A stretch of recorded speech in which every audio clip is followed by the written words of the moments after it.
يا مساء الورد. اليوم بإذن الله تعالى بسوي معاكم إدام البامية بالدجاج. وصفة مرة سهلة ولذيذة مرة. نشوف طريقتها مع بعض. أول خطوة عندي أحمس البصل وفلفل أخضر حار على شوية زيت زيتون لغاية ما يبدأ يذبل عندي البصل ويتقمر شوي.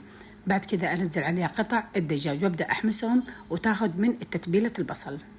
بعد كذا أنزل عليها معجون الطماطم وخليط الطماطم والثوم والزنجبيل وتشكيلة البهارات اللي معايا، وأضيف لها كمية من الموية المغلية وأتركها تطبخ تتسبك معنا. بعد ما تسبك عندي الدجاج أنزل عليهم البامية. طبعا البامية مغسلة ونظيفة مضبوط عندي. أنزلها على المكونات وأضيف لها البطاطس اللي عندي وأضيف لها كمية من الموية وأغطي عليهم وأتركهم يطبخون إلى غاية ما تستوي المكونات اللي عندي كلها. الخضار عندي خلاص استوت، أنزل عليهم الفلفل الرومي والكزبرة تعطي طعم مرة لذيذ. آخر شيء أضيف لها دبس الرمان أو عصرة ليمونة إذا أنتم حابين، واترك المكونات على نار هادية يتسبك وتطلع زيتها وتكون عندي كذا الوصفة صارت جاهزة معنا. قدمتها مع الرز الأبيض، فيكم تقدموها مع الخبز إذا حابين.